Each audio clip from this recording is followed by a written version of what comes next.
السلام عليكم ورحمه الله وبركاته. معاكم عمرو ابراهيم من شركه اس زد، وكل يوم عرض جديد. واللي مش متابعني فايته كتير، واللي عنده لابات زينا هقول له يا عمنا اللابتوب ده يا جماعه اول لابتوب طلع من الشغل اللي انا صورته لكم امبارح. اللابتوب ده ديل لاتيتيود 3380. اللابتوب ده غني عن التعريف، بيجي بمعالج اي 3 من الجيل السادس. يا جماعه الجيل السادس، ركز في المواصفات. اللابتوب ده يا جماعه رامات 4 دي دي ار 4، والارض 128 اس اس دي، رامات وارض قابلين للزياده. اللابتوب ده يا جماعه عليه كارت شاشه انتل اتش دي جرافيك 520 اب تو، معاك لغايه 8 جيجا. اللابتوب ده هيشتغل معاك وورد واكسل كويس جدا، هيشتغل معاك اوتوكاد كويس جدا، هيشتغل معاك فوتوشوب كويس جدا. واللي يقول لك غير كده يبقى ما بيفهمش. اللابتوب ده يا جماعه حالته فول ممتاز، وموجود منه كميه. الميزه بقى يا جماعه عندنا السعر، والسعر هقوله لك في الفيديو. بس قبل ما اقول لك السعر في الفيديو هقول لك الهدايا اللي بتطلع مع الجهاز. اول حاجه بتيجي تستلم من عندي الجهاز بالشنطه، تمام. وبيبقى معايا يا جماعه الشاحن الاوريجينال 65 واط، ده الشاحن الاوريجينال اللي بيطلع مع الجهاز.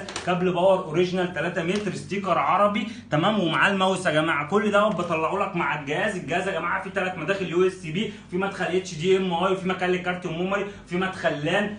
بصوا يعني في كل المداخل اللي انت هتحتاجها. سعره كام بقى يا جماعه من شركه اس زد؟ 4500 جنيه. لا يا ابراهيم انزل شويه. انزل شويه؟ 4000 جنيه يا جماعه عشان يا خاطر عم مش المتابعين. قوي كده، مش قوي كده. مش هينفع ارجع في كلمتي يا محمد. 4000 جنيه يا جماعه من شركه اس زد، حتى نفاذ الكميه. بس الكميه دي اللي موجوده